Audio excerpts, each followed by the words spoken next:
Boa noite, amigos do CEAL, pessoas que já estavam nos esperando para fazer esse estudo da revista Espírita, sim, que é o estudo oficial das quartas, mas nós estamos estudando um texto que está um pouco na revista Espírita e aprofundado nessa obra. O Kardec percebeu que era de muita relevância, de muito interesse de todos nós, que é a viagem espírita. Então, esse é o texto que nós vamos estudar, né? A viagem espírita. Eu já estou vendo aqui, a gente está aqui ao vivo. Deixa eu ver aqui. Deixa eu tentar aqui.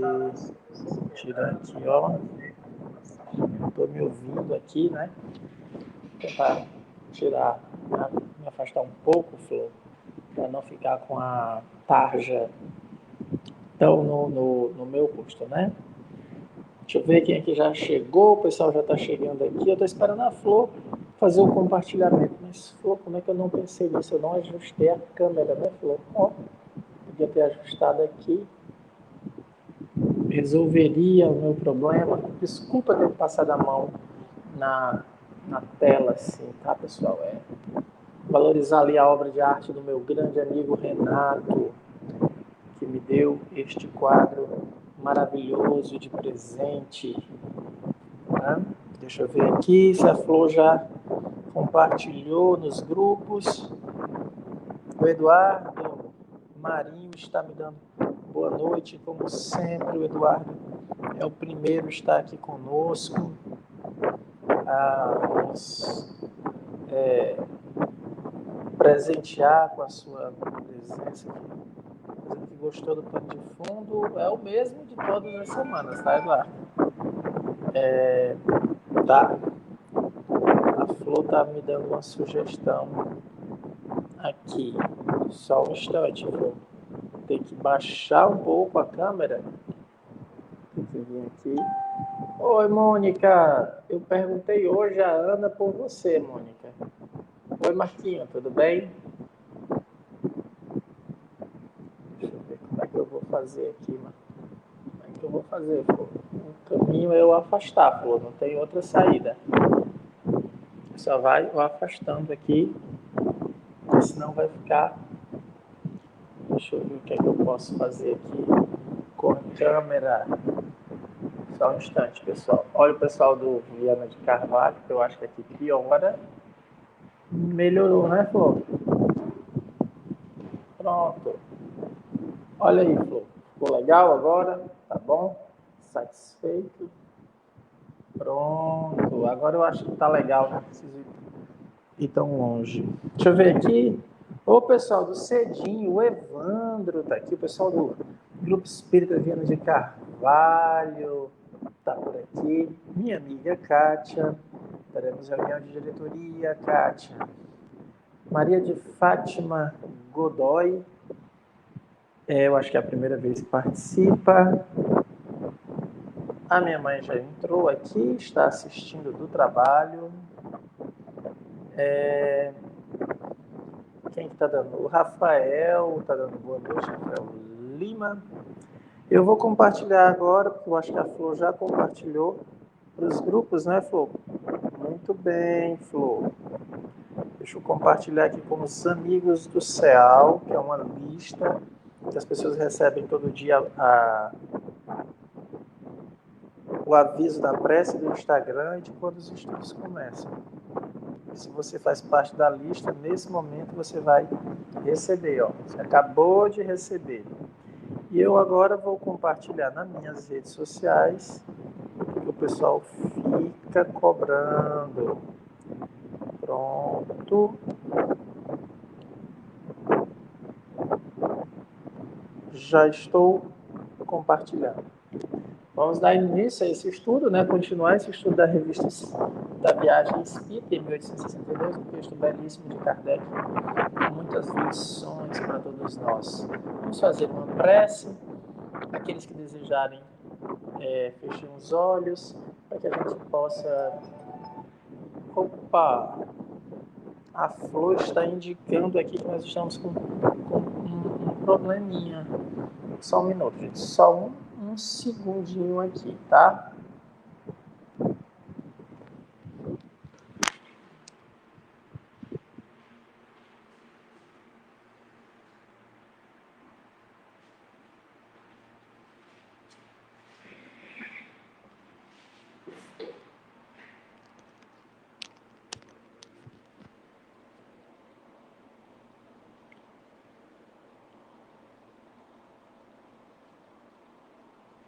E agora, Flor, me diga se melhorou. A Flor tinha detectado um problema no som. Estou aguardando a Flor me dizer se melhorou. Marquinho, tá chamando para ajudar? Melhorou? Ótimo. A Flor está dizendo que está ok. Agora vamos começar, vamos fazer nossa prece. Eu já vi aqui que a Kátia está dizendo que está aguardando a nossa reunião. Já estive hoje conversando com a Letícia. Vamos fazer a nossa reunião, tá bom? Aqueles que desejarem fechar os olhos, assim o façam. Deus de amor e bondade, Senhor da vida, nós te agradecemos pela oportunidade que nos concede de estarmos reunidos em teu nome. Rogamos a ti, Pai, o amparo para que possamos compreender o estudo desta noite. Pedimos àquele que coordena este estudo, Allan Kardec, que inspire a todos nós a compreensão do texto e dele retirar aquilo que podemos utilizar para melhorar o nosso proceder. Em nome de Jesus, Espírito de verdade, em nome de Deus, damos por iniciado o estudo desta noite. Que assim seja. Aqueles que puderem, quiserem compartilhar, aqueles que estiverem... Olha, tem muita gente assistindo aqui na minha sala, hein? Estou vendo 5 pessoas aqui na sala assistindo. É isso, a Rose chegou, meu amigo Roger, a Selma Duarte, um monte de amigos, tanta gente querida assistindo, tão bom estar com vocês. Flor, coloca o texto aí da Viagem Espírita para a gente continuar o nosso estudo. Nós paramos nessa parte onde Kardec mostra o crescimento da ideia espírita, tá bom? Eu vou fazer uma leitura e vocês vão fazendo os comentários que vocês acharem interessante. Preciso da participação de vocês, preciso que vocês comentem, tirem as dúvidas, é assim que nós vamos aprendendo. Kardec diz assim: por toda parte a ideia espírita começa a ser difundida partindo das classes mais esclarecidas de mediana cultura. Em nenhum lugar ascende das classes mais incultas, da classe média, das classes mais incultas. Da classe média ela se estende às mais altas e mais baixas da escala social. Em muitas cidades, os grupos de estudo são constituídos quase que exclusivamente por membros dos tribunais, pela magistratura e o funcionalismo. A aristocracia fornece também seus contingentes de adeptos, mas até o presente eles se têm contentado em ser simpatizantes. E na França, pelo menos, poucos se reúnem.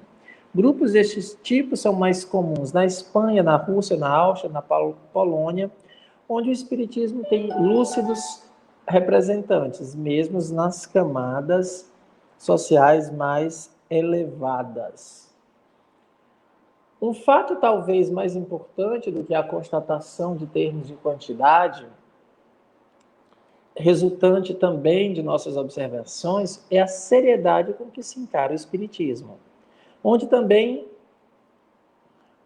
quer que se pesquise, e podemos dizer com avidez, busca o lado filosófico, moral e instrutivo. Em nenhum lugar vimos a prática espírita reduzida a motivo para as distrações, nem as experiências serem conduzidas como diversão. Invariavelmente, as perguntas fúteis e as simples curiosidades são postas de lado. Em sua maioria, os grupos são muito bem dirigidos, algum mesmo de forma notável, com o emprego do pleno dos verdadeiros princípios da ciência espírita. Os propósitos são idênticos, aos quais norteiam a Sociedade de Paris, e não se tem outra bandeira senão os princípios ensinados em um livro dos Espíritos. Nesses grupos reinam, de um modo geral, uma ordem e um recolhimento perfeitos. Vimos alguns em Lyon, Bordeaux, que reúnem habitualmente 100 e 200 pessoas, e onde a atitude geral é tão edificante quanto seria dentro de uma igreja. Foi em Lyon que tivemos a reunião geral mais importante. Compunha-se de mais 600 delegados de diferentes grupos, e tudo transcorreu de forma admirável. Devemos acrescentar que em nenhuma das localidades visitadas as reuniões espíritas sofreram a mais leve restrição, e devemos agradecimento às autoridades civis pela cortesia de que fomos objetos em mais de uma circunstância. Vamos começar a comentar essa parte, aí vocês vão fazendo já as colocações, tirando as dúvidas de vocês. Mais uma vez eu peço àqueles que estão nos acompanhando, que quiserem compartilhar, né, em suas redes sociais, que acharem que esse conteúdo é importante, que possam, né, fazer essas observações. Eu estou usando o texto aqui do meu PDF, porque no PDF onde eu fiz as observações, então talvez tenha alguma diferença na tradução, mas é uma outra palavra, a gente vai corrigindo aqui durante o processo. Obrigado a todos que compartilharam até agora. Olha aí o pessoal chegando, olha aí a Nena, uma foto com a família, a Dulce dizendo somos todos CEAL, o pessoal chegando. Então, gente, ó, nesse primeiro parágrafo que a gente leu hoje, uma das coisas que se ressalta de imediato é o Kardec falar da ideia de que é nas classes instruídas e esclarecidas que o Espiritismo começa, isso é 62, já estamos com algum tempo, né? É onde ele se desenvolve mais. Por quê? Porque o acesso à doutrina espírita é através da leitura. É através da leitura, é através do processo reflexivo. O Espiritismo foi nos apresentado, os Espíritos nos trouxeram nesse momento especial que a humanidade estava vivendo, onde as pessoas já eram capazes, depois há uma valorização da educação para todas as pessoas. A gente sabe que a gente ainda não tem uma educação universal ao alcance de todos, mas não há quem duvide que isso deva ser a meta. E por que é importante que haja as reflexões? Eu estava lendo hoje uma tese, e eu queria ter salvo os números, e eu não posso fazer isso agora porque está no iPad que está transmitindo. Mas, gente, eles falavam assim, ó, falava sobre o mercado editorial no Brasil, os livros, né, sobre venda de livros. É muito importante essa questão dos livros para o espiritismo, tá? Por isso que a gente tem que ficar sempre preocupado com essa questão de como as políticas públicas tratam a questão do livro. O espiritismo, a importância dos livros é muito grande para o espiritismo. Então ele falava que no nicho dito religioso, onde nós estamos inseridos, tinham sido publicados no ano de 2006, eu queria ter os números exatos, no ano de 2006, tinham sido publicados, parece que se eu não me engano, 3.580 livros dentro desse nicho religioso. 3.580 títulos saíram no ano de 2006. Dos 3.580, 3.530 tinha algum diálogo com espiritismo. Olhem, vocês ouviram?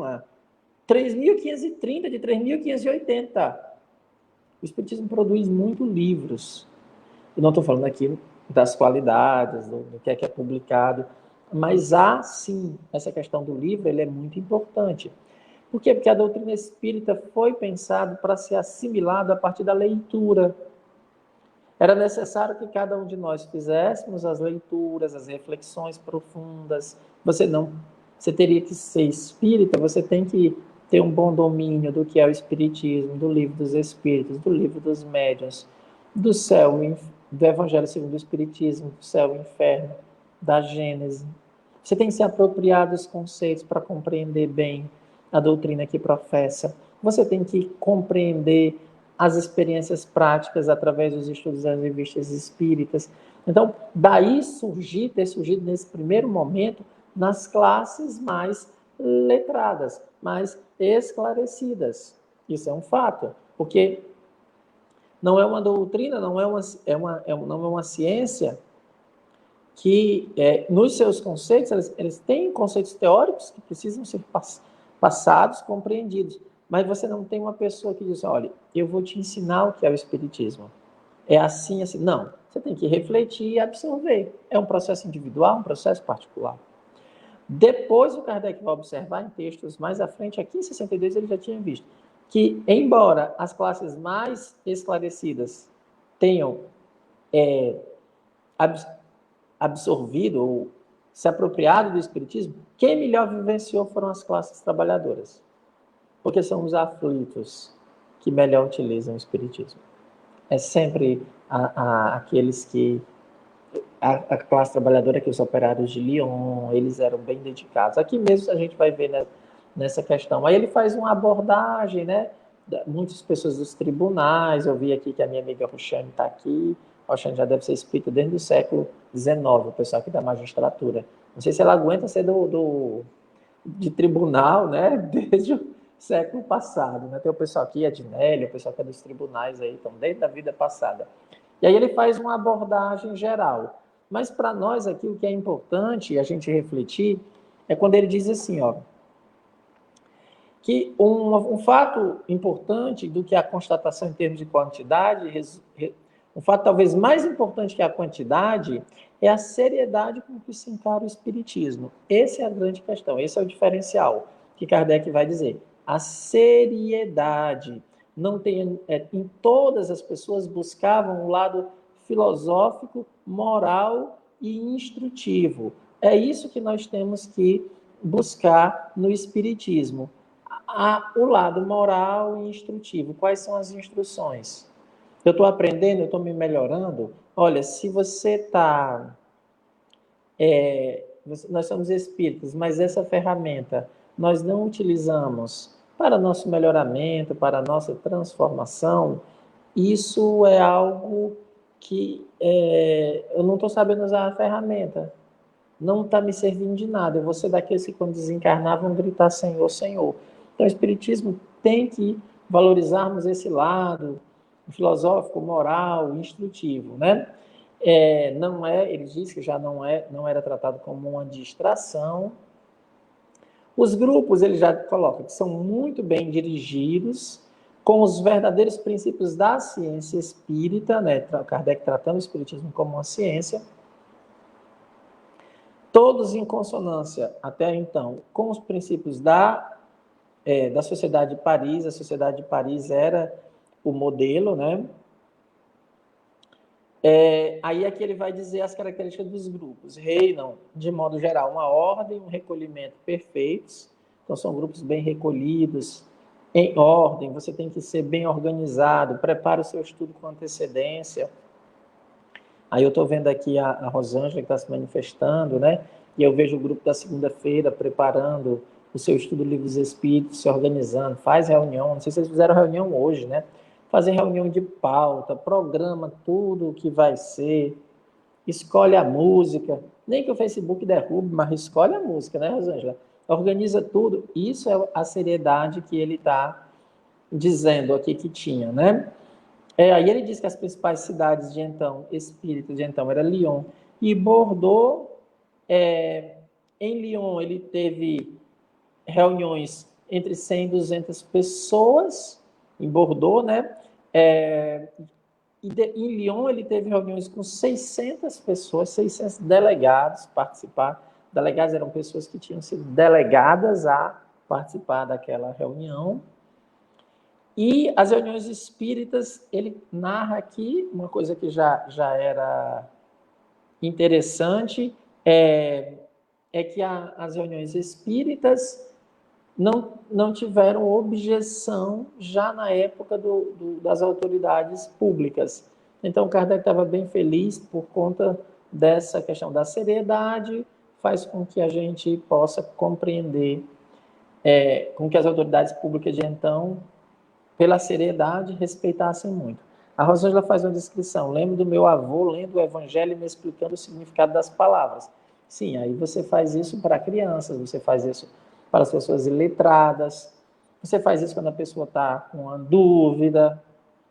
E esse é o papel mesmo. É por isso que a gente tem que ter essas nossas reuniões em estudos.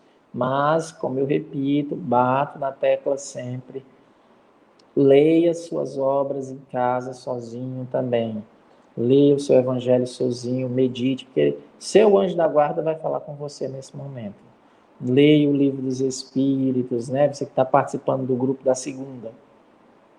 Próximo reunião, eles vão estudar a introdução, os itens 2, a partir do item 2. Você já lê antes, já traz, já se prepara. Aí o anjo da guarda lhe incentiva, lhe inspira para que na hora da reunião você receba alguma informação a mais via inspiração. Mas nunca pode esquecer dessa questão do estudo particular, individual, que cada um deve fazer. É sempre assim que se dá, tá bom? Flor, vamos continuar lendo, que o Kardec agora vai falar sobre os médiuns do século XIX. Deixa eu só colocar o texto aqui, nós estamos lendo a Viagem Espírita. Os médiuns igualmente se multiplicam e há poucos centros que não dispõem do concurso de vários deles, sem falar da quantidade bem mais considerável daqueles que não pertencem a nenhum núcleo e que empregam suas faculdades isoladamente ou junto a pequenos grupos de amigos. Vejam, olha que já é uma diferença, né, desse pessoal do século XIX.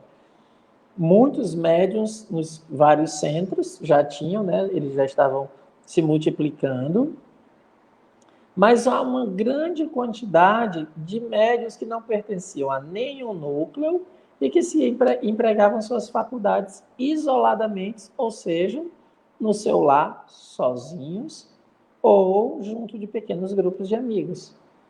Assim, são os chamados grupos particulares. Está aqui o Kardec falando deles mais uma vez. Quando a gente falou de grupos particulares, as pessoas ficaram espantadas, mas está aqui o Kardec falando deles. Nesse número predominam os psicógrafos de diferentes gêneros. Isso é bem interessante, né? Sempre a faculdade mais desenvolvida em mediunidade sempre foi a psicografia. E aí, no Brasil, desenvolveu-se a psicofonia. Esse é um fenômeno, né? Porque as pessoas, elas pararam de fazer o exercício da psicografia. E a psicografia se desenvolve no exercício. Por isso que nós não temos mais psicógrafos, mas o Kardec diz, a mediunidade mais comum sempre foi a psicografia. E é engraçado é que o livro dos médiuns foi todo trabalhado pensando no psicógrafo. No psicógrafo. Se você quiser estudar lá no livro dos médiuns como se desenvolver a psicofonia, você vai ter muita dificuldade. Você vai ter que pegar em outras obras do próprio Kardec. Mas o desenvolvimento é da psicografia. Porque a psicografia, como o desenvolvimento era feito em casa, a melhor maneira era pela psicografia. Hoje em dia, você pode até gravar uma comunicação. Você está tendo intuição, uma inspiração, você pode gravar. Mas no século XIX, não. Então, ele sempre privilegiou a psicografia, porque dá para deixar registro. Isso é uma coisa que a gente precisa pensar. Por que será que nós não temos mais psicógrafos? A maioria dos médiuns dos grupos espíritas é só médium de fala, muito médium sensitivo, uns médiuns videntes, mais ou menos, né? Vidência é complicado, né, gente? A gente sabe que a mediunidade da vidência é muito, muito, muito frágil. Continua Kardec. Em grande maioria, entretanto, fazem-se sentir os médiuns moralistas, poucos divertidos para os curiosos, que melhor farão indo procurar distrações alhures e que nas reuniões espíritas verdadeiramente sérias. Então, aqui você está vendo, a gente está vendo que o médium, a maior parte do médium era psicógrafo e de dissertações, dando conselhos. Esses são chamados médiuns moralistas. Eles davam os conselhos morais. A maioria dos médiuns eram apropriados para esse tipo de situação, o que, venhamos e convenhamos, não é muito agradável para o curioso. O curioso quer ver uma mesa pular. O curioso quer efeito físico. Ficar lendo aqueles conselhos não é muito interessante para o curioso. Lyon possui vários médiuns desenhistas notáveis, um dos quais emprega o óleo sem que jamais tenha tido qualquer lição de desenho ou de pintura. E vários médiuns videntes cujas faculdades podemos constatar. Médium vidente, eu tenho que constatar a faculdade para poder eu dizer, esse é médium vidente. Médium vidente não é aquele que diz assim, olha, eu estou vendo isso ou aquilo e só ele vê. Por quê? Porque enquanto só ele vê, pode ser uma projeção da imaginação dele, pode ser fruto da própria imaginação. Agora, quando o médium vidente chega, aí vem uma pessoa, né? E né, a Teresa Neumann está nos assistindo, aí a pessoa começa a descrever, assim, olha, eu vejo um espírito do seu lado, e descreve, e a Neumann consegue dizer assim, olha, é a minha mãe, é a descrição da minha mãe. Aí eu posso constatar, e digo, opa, esse é o médium vidente. Aí o pessoal pensa que o médium vidente é aquele que fecha os olhos e diz assim, olha, eu vejo uma cascata, vejo flores, os espíritos estão trazendo flores e colocando sobre a mesa. Bem, amigos, não dá para constatar, né? Porque só ele está dizendo isso. Para constatar, você precisa desse tipo de prova. O Kardec diz, podemos constatar. E só esses ele chama de médiuns videntes. E ele diz, olha, a vidência é muito fácil de ser enganada, porque tem muita coisa que atrapalha na vidência. Aí ele vai dizer assim, em Marraines há também uma senhora médium desenhista e igualmente um ótimo médium psicógrafo. Opa! Deixa eu ver, a Flor tá mandando pergunta. Flor, a pergunta é tua ou de alguém que mandou isso aí? A Flor mandou pergunta aqui, eu não sei se a pergunta é dela, Flor. Ah, tá. Depois eu respondo essa pergunta, Flor. Emma Rennes é também uma senhora médium desenhista, igualmente um ótimo médium psicógrafo, tanto para a dissertação espontânea quanto para a evocação. Aqui é uma característica, existem médiuns para a dissertação e médiuns para a evocação. Para a evocação e para médiuns de dissertação espontânea. O que é aquele médium de dissertação espontânea? É aquele que na reunião o espírito vem, aquele espírito não foi chamado por ele e dissertou espontaneamente, as comunicações espontâneas. De evocação era quando você pede assim, você poderia evocar, Santo Agostinho poderia vir através de você, você pode chamar, se colocar à disposição, e aí é médium para a evocação. A mulher era os dois, né? Em Saint-Jean d'Angely, vimos um médium mecânico que podemos considerar excepcional. Médium mecânico é aquele que escreve e fala com você. Ele é capaz de ler um livro totalmente diferente do assunto que ele está escrevendo, conversar com você e a mão lá, psicografando. Por isso o Kardec diz que esse é excepcional. Trata-se de uma senhora que redige longas e formosas comunicações enquanto lê o jornal ou conversa com os presentes. Isto sem nunca olhar para a sua própria mão. Sucede muitas vezes que, distraída, não se percebe de que a comunicação chegou ao fim.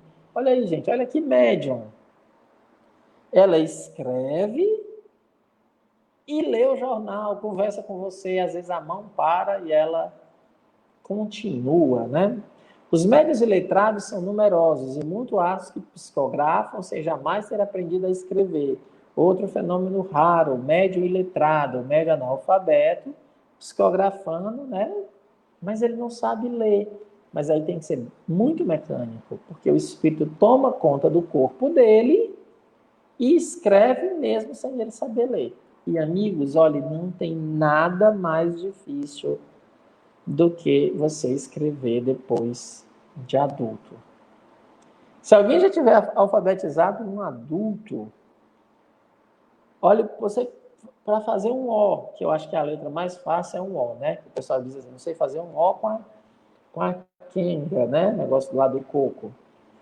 Um adulto que não preparou o cérebro, porque o cérebro não tem os mecanismos de domínio da mão. É porque é um processo muito complexo escrever. É que para a gente é tão natural que a gente não percebe. Mas é um processo muito complexo. Você vai alfabetizar um adulto, nossa, para ele fazer um O, ele treme inteiro. Treme a mão, é todo o corpo que é alterado.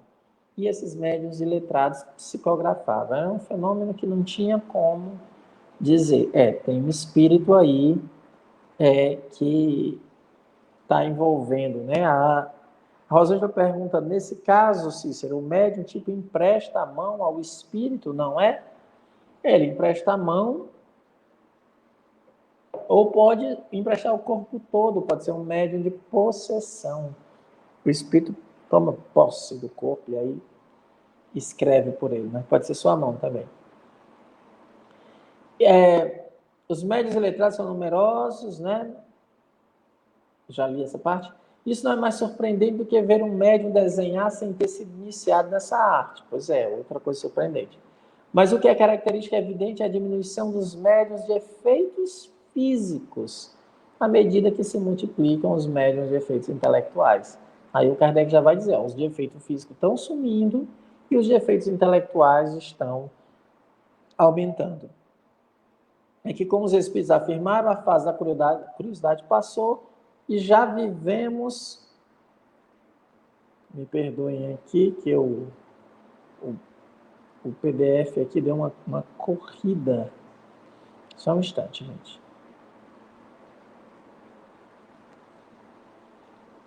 Só um minutinho aqui, o PDF aqui.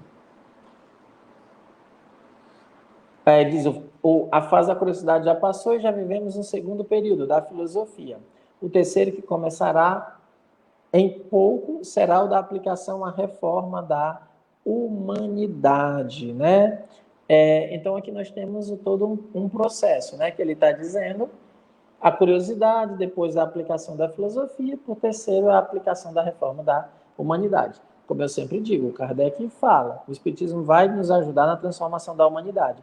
Mas, para isso, é necessário que todo mundo, primeiro, tivesse compreendido a filosofia, justificativo, porque eu devo ser uma pessoa melhor.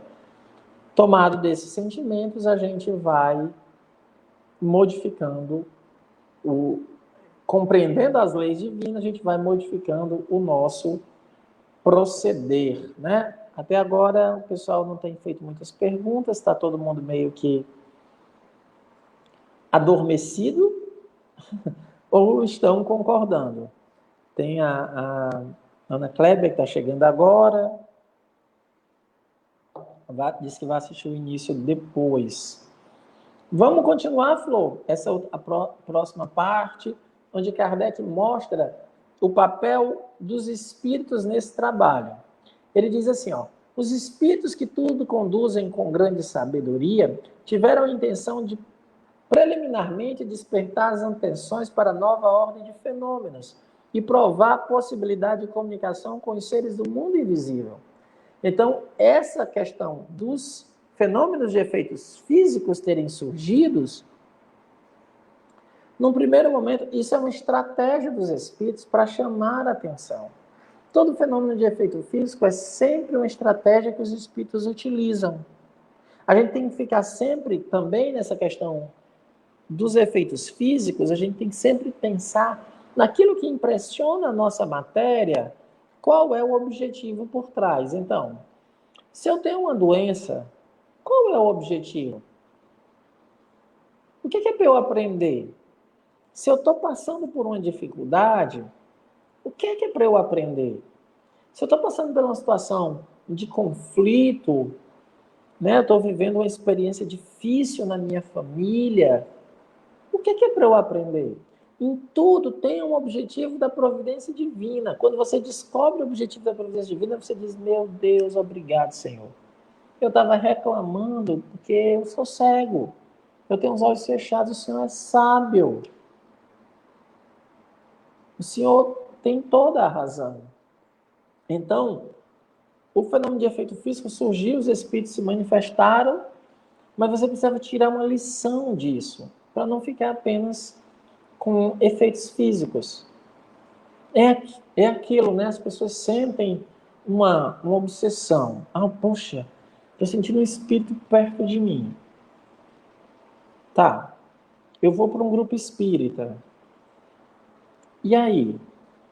Faz-se uma reunião, aí a Flor perguntou, né? É a moralização de um espírito ou doutrinação, né? Doutrinação não é uma palavra boa. Pegou no nosso movimento espírita a palavra doutrinação, mas ela é terrível. Doutrinar as pessoas é impor uma doutrina para ela. Só que as pessoas estavam pensando, quando falavam em doutrinar, é porque era lhe apresentar o espiritismo. Como o espiritismo é uma doutrina, aí eles estavam pensando assim, então eu vou doutrinar. Não, não. A moralização é mostrar aqueles espíritos as leis de Deus e dar-lhes agora, dar-lhe a cada um deles a oportunidade de agir diferente, já que eles conhecem a moralização. Mas a escolha, quem resolve a situação do espírito não é o grupo, imagina. É o espírito que tem que escolher como quer se comportar, assim como somos nós quem temos que escolher como devemos nos comportar. É uma questão de escolha, o modo como a gente enfrenta. Isso se chama dilema moral. Tem que perdoar. Ah, eu não quero. Tudo bem. Agora eu tenho que viver as consequências do não perdão. Eu tenho que viver as consequências das minhas escolhas. Médio de efeito físico? Pergunta a Mônica. Era o que materializava coisas e o médio de efeito intelectual que escreve livros. O médio de efeito físico é todo aquele que provoca fenômenos visíveis. Desde levanta uma mesa, move copos. O fenômeno de cura é um efeito físico, porque você percebe a melhora, é sensível, é na matéria. É que ele atua na matéria. Os médiuns de efeitos intelectual são aqueles que produzem as comunicações escritas de fala, onde você pode dialogar com elas. Mas tem que ficar muito claro, gente. Uma comunicação de efeito intelectual, ela pode, uma psicografia, por exemplo, ela pode ser tão vazia e perder em oportunidade muito mais do que um fenômeno de efeito físico.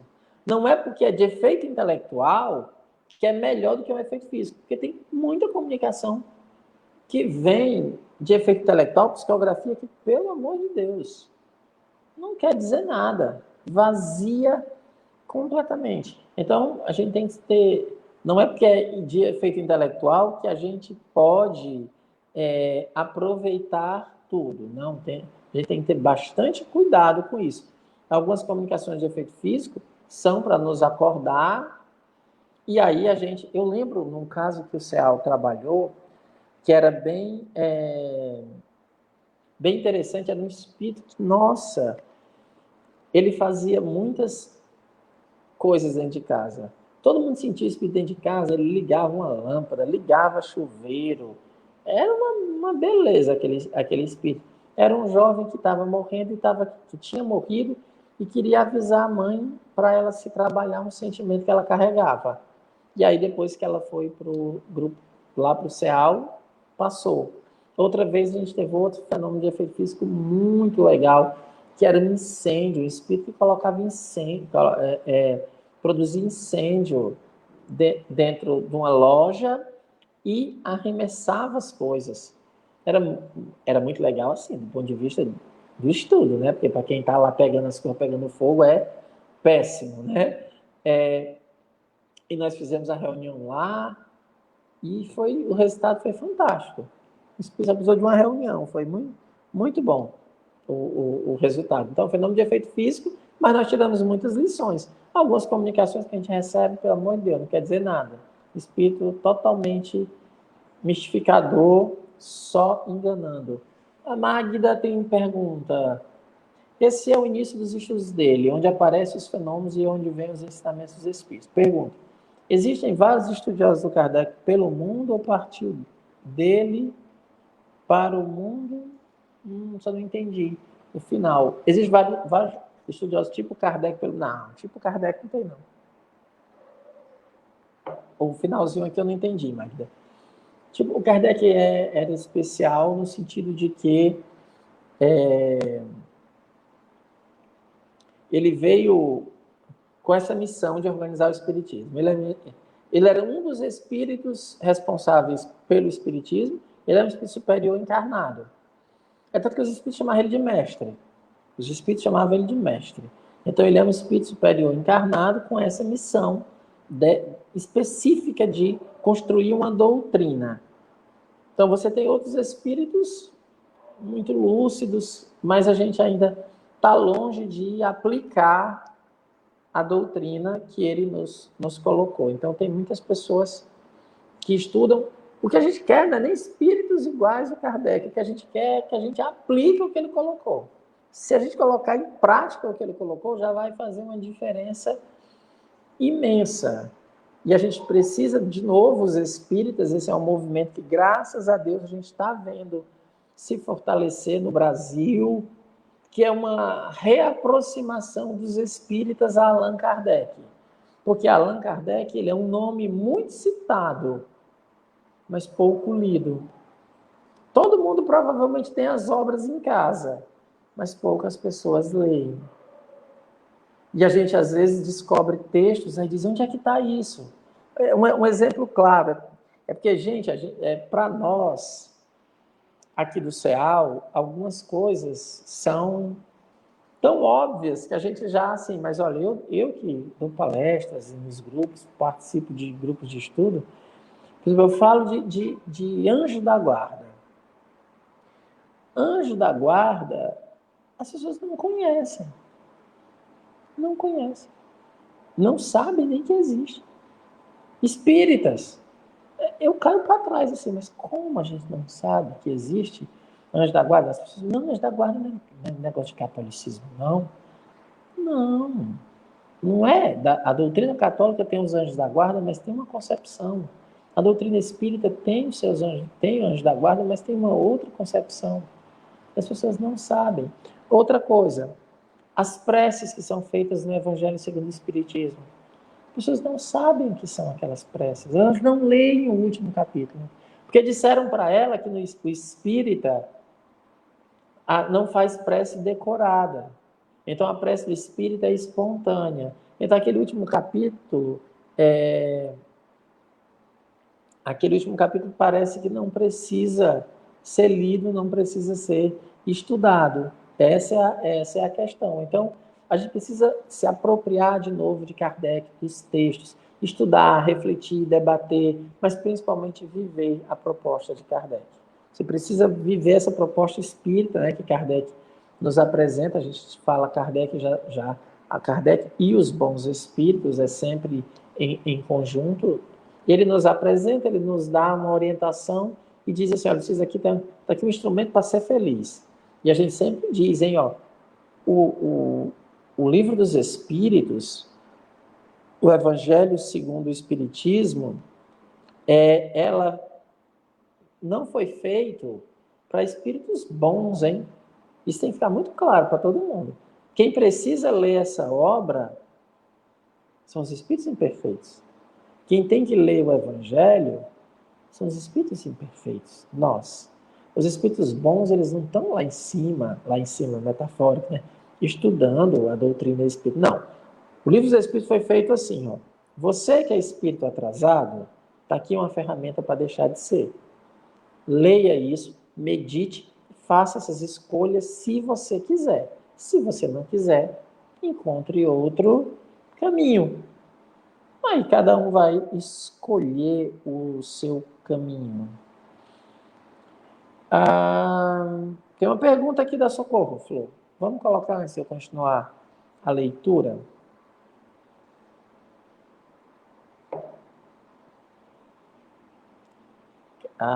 Eu vou ler a pergunta. Você consegue... Flor, você consegue colocar a pergunta que a Socorro fez? Eu vou ler aqui a pergunta. Tá. Cícero, por que os médiuns videntes são mais raros hoje em dia? Ou sempre foi assim? Quem é vidente vê sempre os espíritos ou apenas quando eles querem se materializar? Não, quando eles se materializam, Socorro, todo mundo vê. O vidente, às vezes, vê só... O vidente tem tantas variações. É engraçado, é assim, dois médiuns videntes na mesma sala, eles não podem eles não podem fazer Eles podem não ver o mesmo espírito. Dois médiuns videntes, na mesma sala. Um vê um, outro vê outro. Não vê... Por quê? Porque é uma variação. Mas, assim, o que nós percebemos é que, hoje em dia, pouco se estuda a mediunidade da vidência. Aí o que existe muito é misticismo. Muitas percepções que não podem ser aferidas, a gente não pode colocar, nem dizer se é médium vidente. Mas está lá, é uma mediunidade. E outra coisa, você viu a sua avó uma vez na vida, isso não te caracteriza como médium vidente, tá? Tem que ter cuidado isso, né? Você tem que ter uma constância. O Marquinho fez uma observação aqui, ele diz assim, só um breve comentário, e realmente não fazemos preces decoradas, mas o capítulo sobre a prece explica o porquê não. E aí o decorado aqui é no sentido de eu não... porque a palavra decorada, Marquinho, que é de cor, né, ela tem uma... Ela perdeu o seu sentido original, né? Porque antigamente o estudar, o decorar de cor era trazer no coração. É quando eu compreendo os processos. Hoje em dia, o que a gente chama de decorativo é aquele que é uma matéria decorativa, uma prece decorada, é aquela onde eu não reflito sobre ela. Eu não reflito sobre ela. Por isso que as preces que estão na coletânea de preces espíritas são preces que você pode fazer, mas refletindo sobre. Você reflete sobre ela. Então, todo médium curador tem que fazer aquela prece que está lá, do médium curador. Todo médium, na hora que você vai aplicar o magnetismo, você tem que começar dizendo, indigno que sou. Você não pode começar, médium espírita não pode começar dizendo assim, olha, eu sou bom mesmo, eu vou aplicar esse magnetismo em você e você vai ficar bom. Não no sentido do desejo que a gente tem que ter, mas na presunção. Isso aí não dá.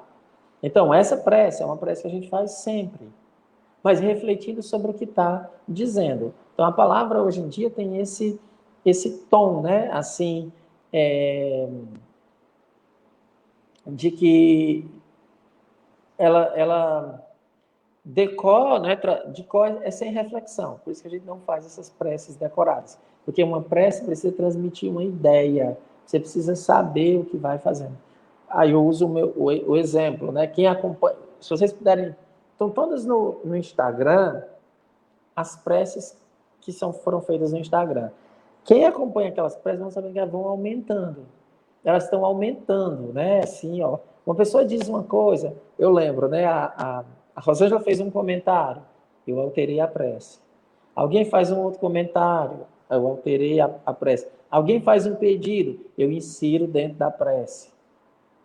Aí eu até brinco, se eu continuar desse jeito, todo mundo vai me pedir uma coisa, eu vou ter que inserir dentro da prece.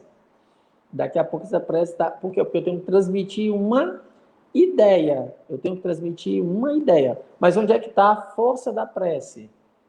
As pessoas desavisadas, elas pensam que a força da prece está nas palavras que eu pronuncio, e não é. Está no pensamento que você coloca comigo. É quando você está junto comigo, pensando, emanando, aí a prece se realiza. Você tem aquelas ideias, eu jogo as ideias, você reflete sobre e pede. É por isso que a gente tem deixado os espaços para que cada um faça a sua reflexão, porque não dá, não pensem, meus amigos, olha, a prece das 6 horas com os anjos da guarda, elas são fantásticas, tem ajudado todo mundo, a gente tira aquele momento para orar, mas não pensem que aquela prece substitui a nossa prece noturna de antes de dormir, a nossa conversa particular com Deus. Porque lá, quando Jesus explicou o que era que a gente tinha que fazer, disse, entra no teu quarto e em silêncio conversa com Deus. Não foi, entra no teu quarto, liga o teu celular e escuta o Cícero falar. Jesus não disse isso. Então, nós temos que, no nosso silêncio... Então, as preces em conjuntos têm o seu papel. Kardec estuda a prece em conjunto, as assembleias, elas realmente transmitem paz, as pessoas dizem que se sentem bem, eu também me sinto muito bem, mas nenhuma dessas preces substitui as nossas preces de intimidade. Aquela prece que a gente faz sozinho, depois, pede a Deus. A prece, ela ajuda, tá? Eu queria deixar isso bem claro, para não ficar pensando, né, que a gente fez a minha obrigação, orei ali às 6 horas. Não é assim. Deixa eu ver aqui. Tem perguntas, a Magda está fazendo muitas perguntas, está dizendo que está ouvindo melhor o anjo da guarda. Olha, só em você estar buscando seu anjo da guarda, a gente pode dizer que o nosso estudo já está dando frutos, né? E aí tem uma pergunta aqui. Por que a incorporação nas pessoas que não sabem que são médiuns é permitido? Por quê? É porque nunca pode ser assim, elas não sabem. A gente não está lembrando, é porque tem todo um capítulo das escolhas das provas. Quando a pessoa pede uma mediunidade assim, ela tem consciência enquanto espírito. Aí você entende a justiça, né? Ela precisa disso, ela precisa dessas experiências com a mediunidade mais ostensiva, muitas vezes para vencer o próprio materialismo. O próprio materialismo que ela carrega, então ela vem com isso. A Rosângela está falando, o poder da prece está no sentimento que você coloca nas palavras, às vezes a gratidão é tão grande que não há palavras, você só sente, é uma prece, não é? Sim, como diz o Marquinho, oremos trabalhando. Toda vida que você faz, auxilia uma pessoa, toda vez que você faz alguma coisa assim, você também está em prece, porque existem várias manifestações da prece. Há o formato clássico nosso, mas há outros formatos. É isso aí. Vamos continuar aqui o texto. Onde era que eu estava? Flor, por favor, coloque em azulzinho aí onde era que eu estava. Deixa eu ver aqui. É que os espíritos todos conduzem. Aí ele diz assim, explicação da curiosidade alcançar ou desentorpecer toda a gente. Ao passo que se tivesse apresentado de início a filosofia abstrata, não alcançaria ser compreendido senão pelo pequeno número, com o agravante de que a origem dessa filosofia teria sido dificilmente admitida. E ele está dizendo, se começasse com a filosofia, todo mundo ia dizer, mas foi o senhor Allan Kardec quem escreveu. Não tem nada de espírito nesse negócio. Optando por um processo gradativo, mostraram o que podia realizar. Então, os espíritos são um processo gradativo. Aí eu digo, né, às vezes essa obsessão que lhe trouxe ao grupo, porque você está sentindo uma influência, é permitido também para que você acorde e observe o que é que você pode fazer pela vida. Um exemplo que eu acho fantástico de como a gente pode perceber o que é um espírito que reflete sobre os seus atos, vou usar o nosso preferido, nosso querido Santo Agostinho, né?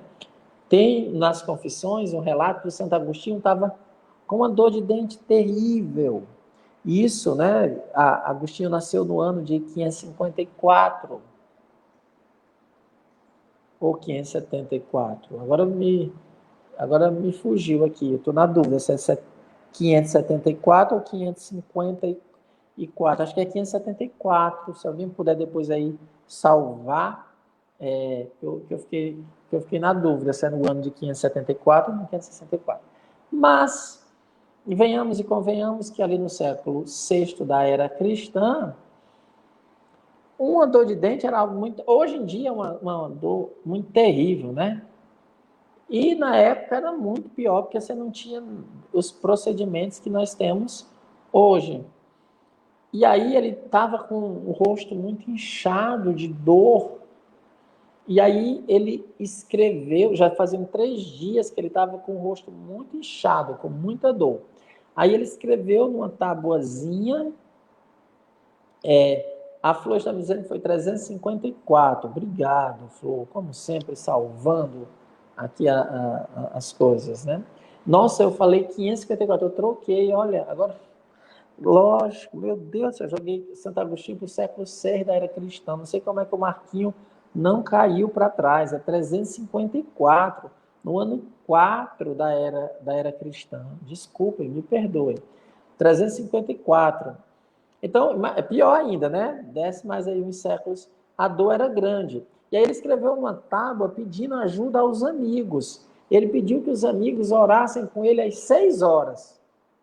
Ele disse, olha, vamos... Ele não falava mais, escreveu 6 horas, vamos rezar para ver se esse anjo, para ver se o meu dente para de doer.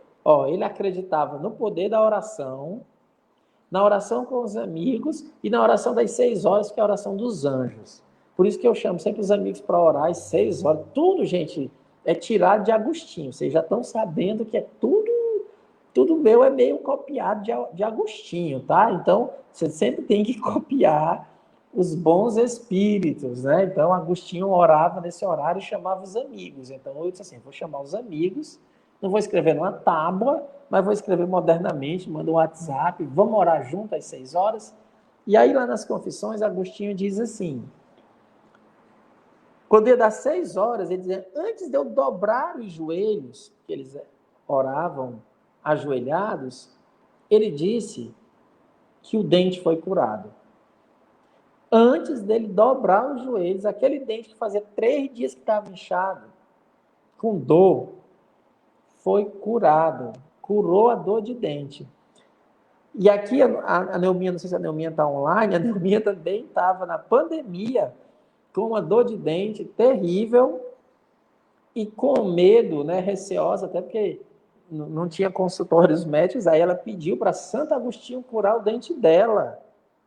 E ela está com o dente, parou totalmente aí a dor, e eu não sei se ela já foi fazer um procedimento odontológico, mas ela pediu a Santo Agostinho, porque ela lembrou da história do dente, que eu sempre cito. Então, a Santo Agostinho, antes de ajoelhar-se, ele foi curado. Qualquer um de nós, o que era que a gente ia fazer? Qualquer um aqui, foi até o que a Neuma fez. Você estava com uma dor terrível, recebeu uma cura dessa, agradecer a Deus. Meu Deus, obrigado. Obrigado, porque meu dente não está doendo. Que graça alcançada, que felicidade alcançada. Agostinho agradeceu a Deus, claro. Mas ele pensou, refletiu. Ele disse, se Deus é capaz de curar o meu dente, porque eu pedi, o que ele não é capaz de fazer com a minha alma? Olha a diferença do espírito superior. Nós, quando recebemos uma cura, um tratamento espiritual, que bom, coisa boa. A gente nunca se pergunta, meu Deus, se os espíritos são capazes de eu me chamando, curar a minha alma, diminuir a minha dor, então se eu chamar e pedir forças, eles vão curar a minha alma. Eles vão me dar força para eu vencer esses sentimentos que eu carrego. É isso que a gente tinha que fazer. A gente tinha que se preocupar. Lógico que o alívio da dor está garantido. Jesus disse que a gente podia pedir. A dor foi sagrada no Monte das Oliveiras, quando ele pediu, Pai, afasta de mim esse cálice. Então é normal que a gente peça que Deus alivie as nossas dores. É normal. Só que a gente não pode ficar só nisso. A gente tem que completar dizendo, mas que se faça a tua vontade.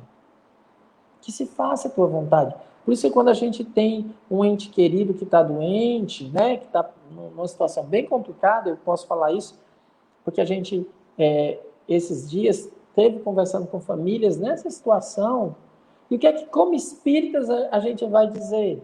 A gente tem que orientar as famílias de que orem e peçam para que, se for da vontade de Deus, que ele seja curado, bendito seja teu nome, Pai. Mas se não for e for o momento do retorno, bendito seja o teu nome também. Que se faça sempre a vontade de Deus. É isso que a gente tem que ter no coração, que a vontade de Deus é soberana. E nós não podemos ir contra a vontade de Deus, nós não podemos maldizer a vontade de Deus. A gente tem que sempre lembrar usando por dedução. Por dedução. Ora, se Deus sempre nos amparou, se Deus sempre nos ajudou, se nos momentos de dificuldade Deus esteve ao nosso lado, nos sustentou e Deus nos traz a existência, porque a gente não existia e Ele nos fez existir. Tudo que nós vivemos foi porque Deus permite. Todos os problemas que a gente já passou, aquela noite em claro, que você estava ansioso, desesperado, sem saber o que seria, no outro dia teve uma solução. Os problemas que a gente passou, quando a gente pensava que não tinha forças, a gente foi lá, de alguma maneira a providência divina atuou e a força aconteceu. Nós temos que lembrar que por conta disso, não é porque a gente morre que Deus não vai mais nos amparar e nos proteger. Ele vai proteger do mesmo jeito. O Espiritismo prova isso. Então, o amparo divino não se realiza, não deixa de acontecer apenas porque a gente não está mais no corpo. Não, a providência divina continua atuando. Deus vai nos proteger. Por isso que a gente não precisa ter medo de morrer. O Espiritismo prova, mas por dedução filosófica você já chega nisso. Ora, ele nos amparou até esse momento, por quê? Só porque eu vou morrer não vai ter mais amparo divino. Agora, aquele que for cego do materialismo, ele vai achar que foi ele quem se ajudou. Ele se ajudou. O processo faz parte dele, ajuda-te que o céu te ajudará, mas é o céu quem ajuda. É Deus, nos momentos graves, é Deus. Só Deus, não tem outro. É só todos nós que estamos aqui assistindo lembrar dos nossos momentos de reflexão ou de problemas mais difíceis, como foi Deus quem nos ajudou.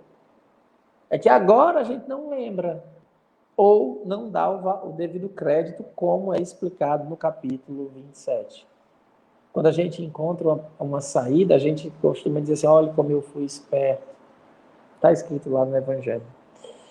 Deixa eu ver aqui, eu estou conversando bastante aqui com vocês, Agostinho sempre me deixa assim mais reflexivo, né, sobre essas questões. A Neuminha colocou aí a experiência dela, deu a Santo Agostinho ajuda e Santo Agostinho veio. E eu vou dizer uma coisa a vocês, o Agostinho não é um espírito que as pessoas chamam muito para pedir ajuda, só a Neuma mesmo, porque ele é muito mais do processo reflexivo, né? Vamos lá.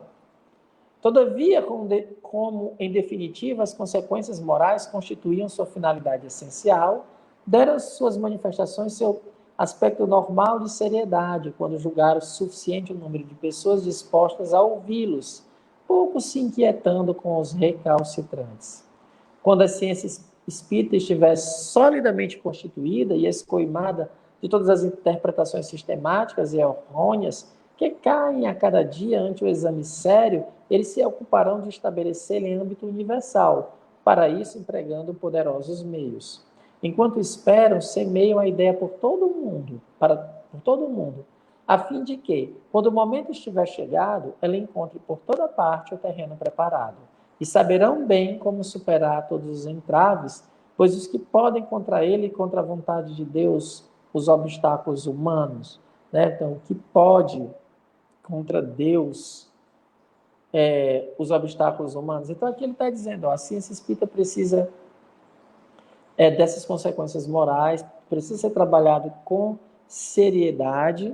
Nós ainda temos alguns problemas doutrinários, assim, não doutrinários, de interpretações. Algumas pessoas querem fazer o espiritismo à sua maneira e não como Allan Kardec nos colocou. O Kardec já estava vivendo essa questão em sua época, e agora nós percebemos que ainda nós temos esse problema, não é, de espiritismos, interpretações, como é que eu diria, particulares, introduções no corpo doutrinário de conceitos que não são originários da ciência espírita. Nós tivemos uma questão, e eu vou fazer um seminário sobre isso, né? Mas nós tivemos ali entre os anos 40 e os anos 70 uma forte tentativa de orientalização do espiritismo com os conceitos vindos do hinduísmo, vindo das religiões orientais, né? Então, teve essa tentativa de trazer para o Espiritismo.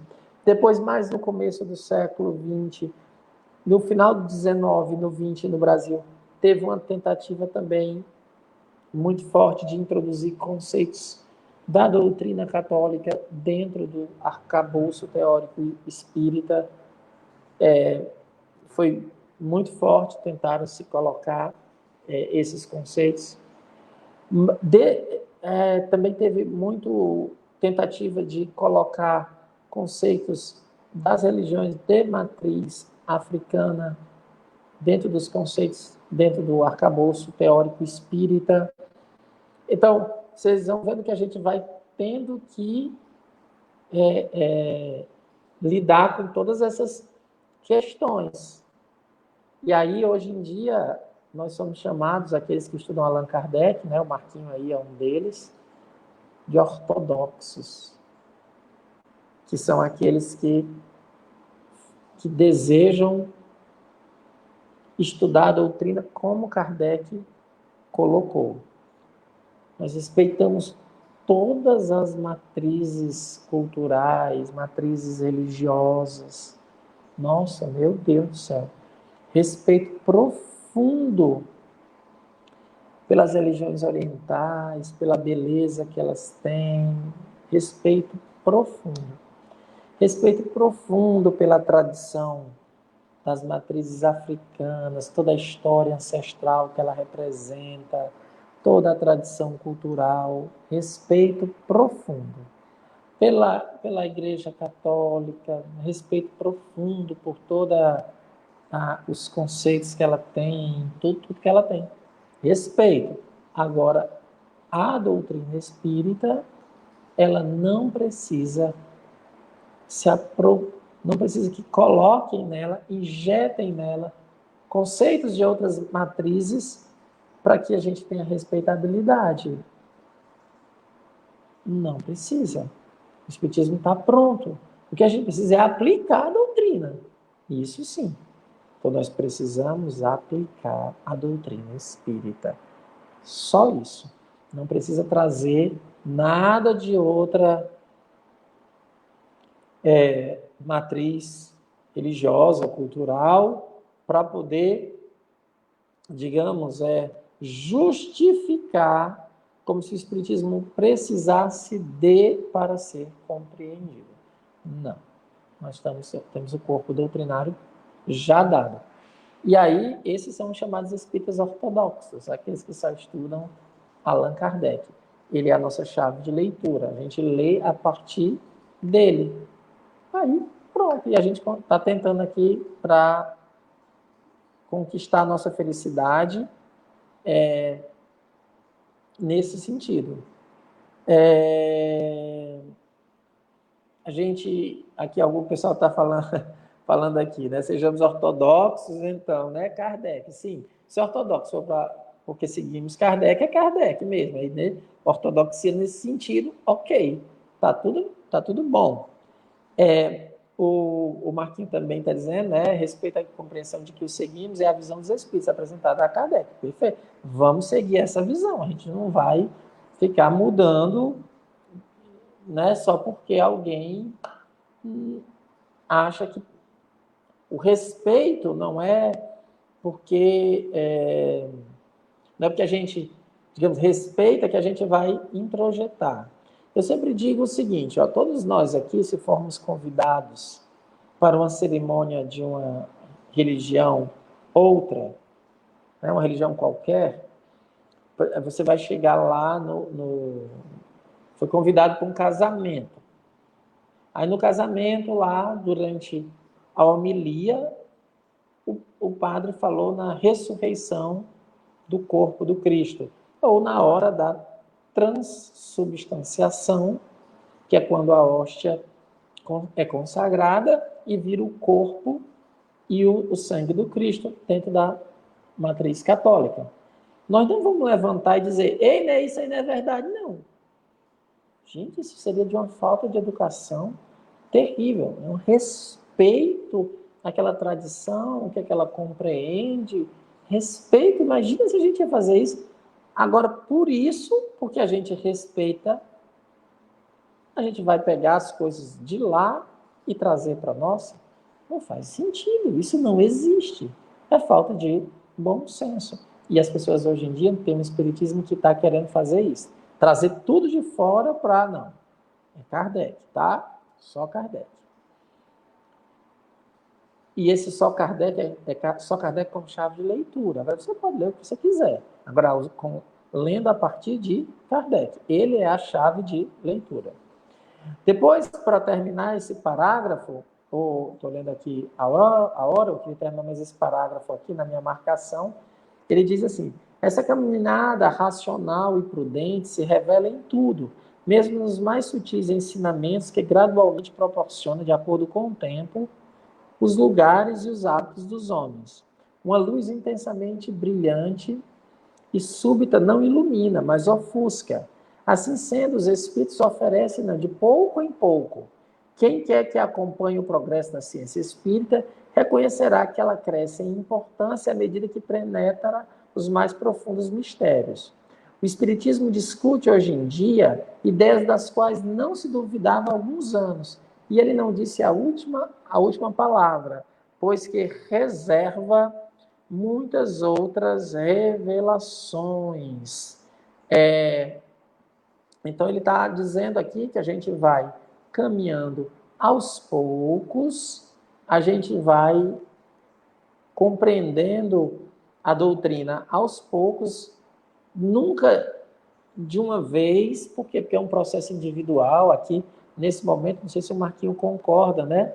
Ele dialoga, de certa forma, com a alegoria da caverna, onde é aquele primeiro filósofo que sai e vê a luz, quando ele vivia nas cavernas, vendo as sombras e pensando que as sombras eram a realidade.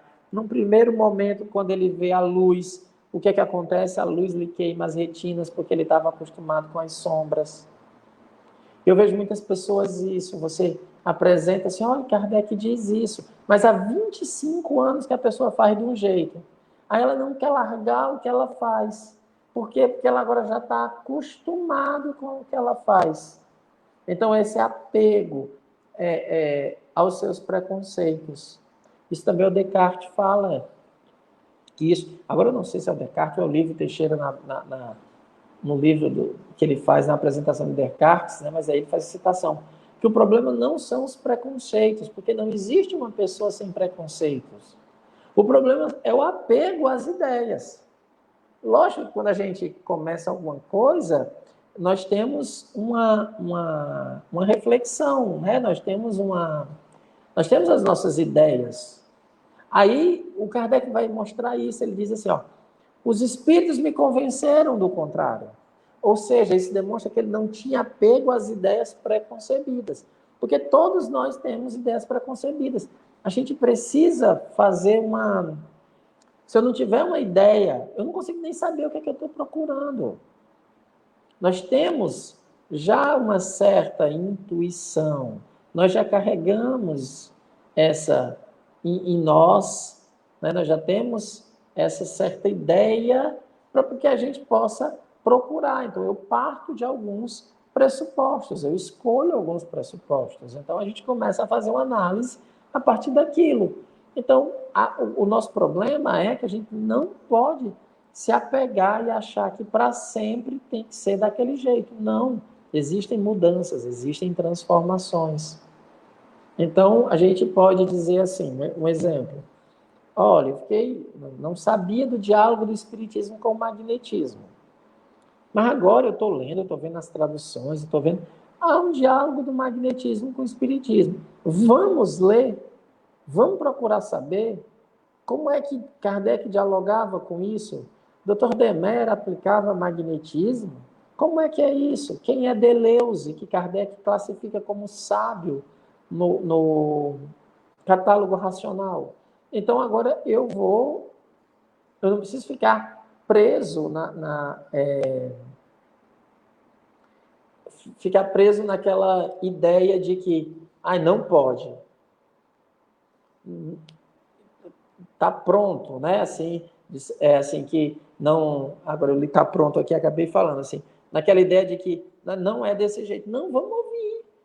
Me apresente as ideias, vamos discutir, vamos mostrar o argumento. Se o seu argumento for bom, a gente usa. Se não for bom, vou citar alguém muito especial que um dia eu estudarei com profundidade, que é Tomás de Aquino. Não tenho domínio nenhum, leituras bem esparsas, mas tem uma coisa que ele disse que eu acho muito bonita.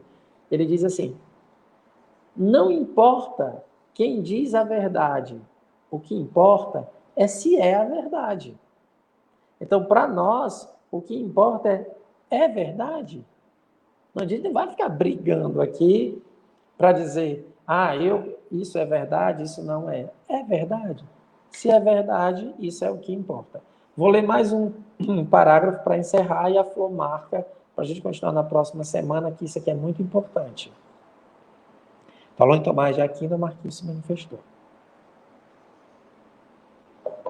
Podemos constatar essa marcha progressiva de ensino pela natureza das comunicações obtidas nos diferentes grupos que visitamos e que acompanhamos com outras anteriormente recebidas.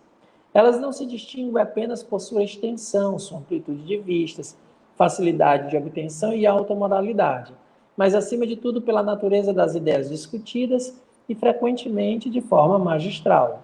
Isso, sem dúvida, depende muito do médium, porém não exclusivamente. Não basta ter um bom instrumento, é necessário dispor de um bom músico para tirar deles bons sons. E ainda mais, é preciso que o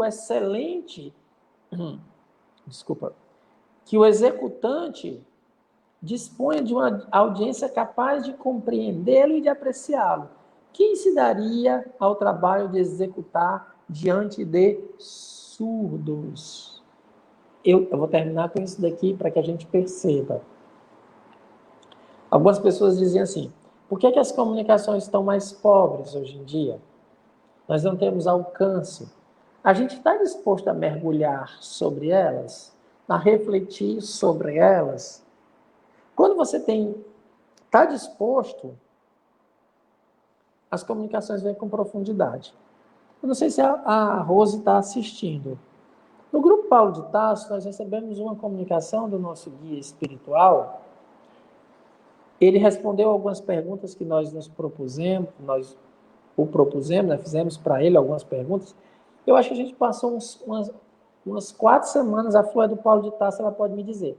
A gente ficou umas 4 ou 3 semanas discutindo aquela comunicação. Cada resposta era uma profundidade, a gente debatia, a gente fazia as nossas reflexões. Porque o que ele está dizendo aqui, gente, não basta ser um bom músico. Tem que saber se a audiência está disposta a ouvir. Então, a gente fica recebendo comunicação, mas não reflete. A Flor está dizendo que foram 3 semanas, com 2 horas de estudos, refletindo sobre a comunicação. Então, nós ficamos... ele tá dizendo aqui que é preciso uma audiência preparada para. O músico, o espírito quer nos falar, mas você está disposto a ouvir? Você vai tirar daquelas comunicações, nas análises, nas reflexões. Quando a gente se dedica, se debruça sobre uma comunicação, pode ter certeza, as outras vão melhorando, vão vindo, porque os espíritos percebem o nosso interesse. Mas isso, quem for professor, eu acho que a gente usa sempre o diálogo dos professores. Olha, gente, quando você entra numa sala de aula e percebe que aquela turma não quer aula, você tenta, você muda a tática. Tem uma hora que a gente diz assim, não dá para dar aula se eu fazer aqui o quê? Eu vou passar o conteúdo, mas eu não consigo ir além. Sabe aquela turma, para quem já enfrentou, que você passa a aula inteira pedindo menino, silêncio, menino, silêncio, menino, silêncio, senta, menino, não sei o quê. Você passa a aula inteira. E isso no Brasil é um problema sério, porque tem essas aulas de 50 minutos que já foram feitas pesquisas que realmente de aula sobram uns 20 minutos. Uns 20 minutos. Porque de 50 minutos, Meia hora são nessas questões como um todo. E aí vem toda uma estrutura que eu não quero discutir aqui, não. Eu só estou querendo dizer que para que a aula flua, tem que ter esse retorno, tem que ter esse feedback. E aí a gente não está falando, às vezes, não é de séries iniciais que você tem que ficar correndo atrás das crianças mesmo, né? Porque os meninos não param. Nós estamos falando, às vezes, das nossas universidades. E você imaginar que na universidade um professor tem que pedir silêncio na universidade? Não dá para você imaginar isso na universidade, né? Ou que os alunos possam estar na universidade fazendo... eu lembro quando eu estava na minha primeira graduação, eu estava vendo... eu tinha um amigo, né? Fica pescando, né? Colando. Gente, não dá. Eu conversei com ele depois, pô, colar não dá, né? Aí é demais. Com técnicas bem nossas, assim, tirando cópias, diminuindo assim, que o processo não é esse. Eu conversei com eles, né, cara? Vamos estudar juntos, a gente pode montar um grupo de estudo aqui, porque a gente precisa entender o processo. Mas aí tem toda esse processo hoje de mecanização, mercantilização da educação. Às vezes as pessoas também estão querendo apenas um diploma, estão querendo apenas faz para poder fazer um concurso, não compreende qual é o papel da educação. Mas isso também a gente tem que registrar que não é todo mundo. Só que tem um pessoal muito dedicado, um pessoal que estuda, que, né, a gente sabe como é. Tem gente boa nas universidades, a maior parte das pessoas são muito dedicadas. Eu só estou colocando isso para mostrar o que o Kardec está dizendo, que se você não tem entre aquele grupo se você não tem pessoas dedicadas não vem comunicações. Então eu vou terminar por aqui, deixa eu só ler o que a Ju estava...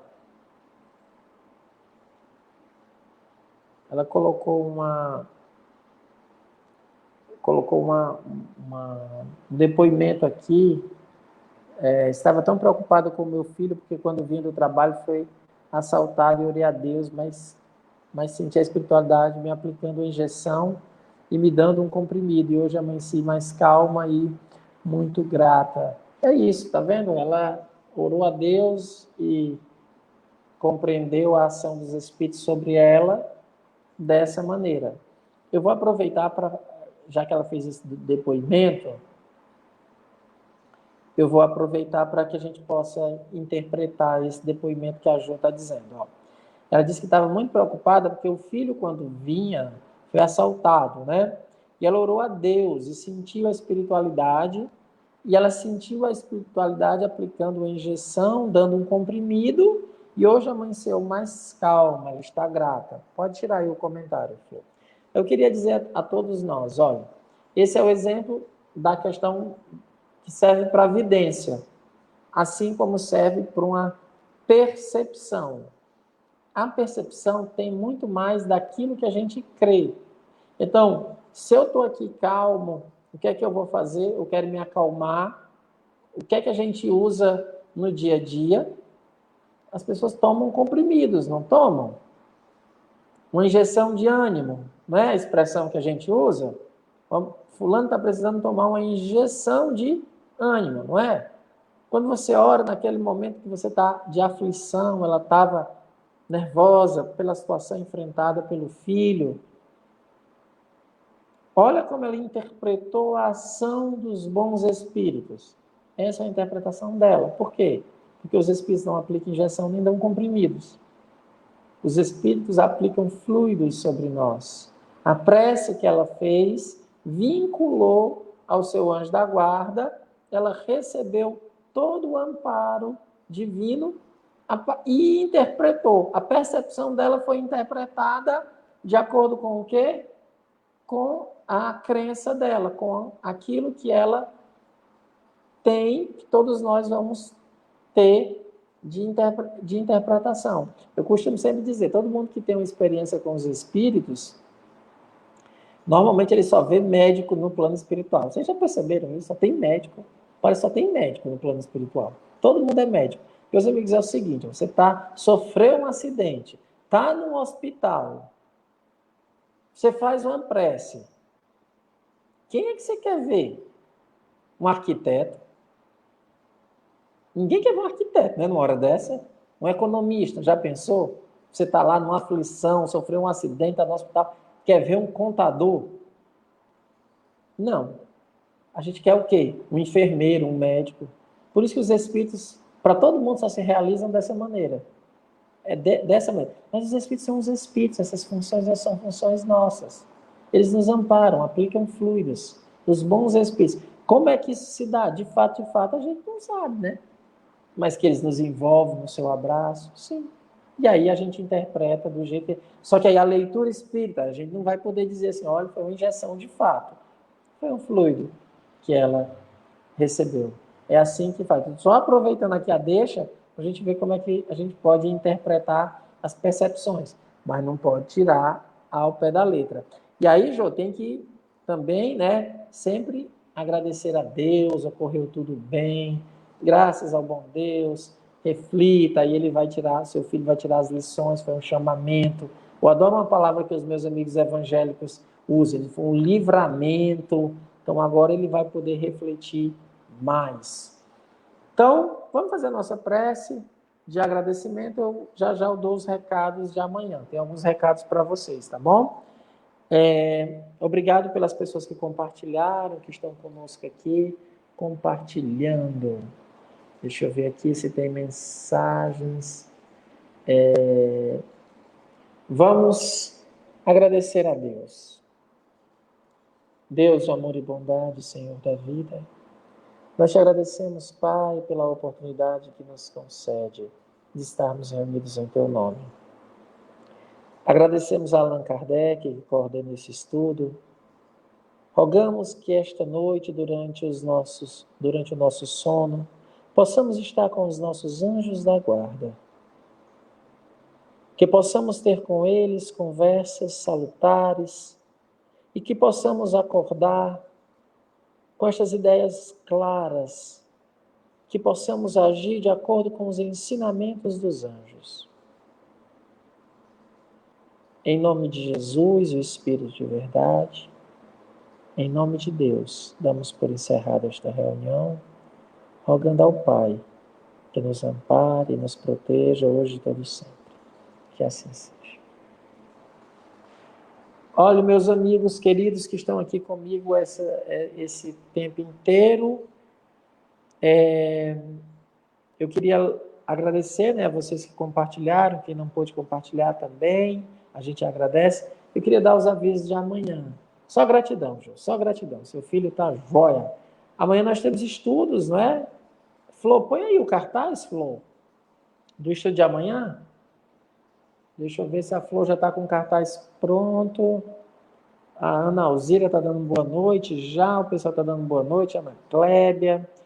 Esses são estudos, gente. A quarta-feira é o dia dos estudos, tá? A gente estuda aqui a Revista Espírita. Obrigado, Mônica. Eu estava com saudade de você, Mônica. Você parece que eu não tinha visto mais você aqui. Olha isso aí, ó. Poder curativo do magnetismo espiritual. Então, amanhã a gente vai falar como era que o Dr. Demer aplicava o magnetismo. E eu digo a vocês, olha, amanhã vocês participem. Que amanhã eu tenho certeza que o Dr. Demer vai aplicar o magnetismo em todo mundo. Que a gente vai mostrar como é que ele aplicava o magnetismo. Amanhã às 20 horas, vamos estudar e aprender a evocar o Dr. Demer. Cada um vai evocar na sua casa o bom Dr. Demer.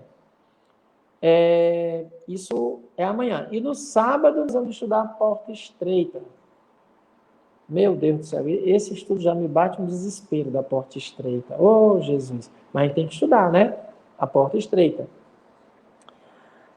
Amanhã é dedicado para as doenças do corpo.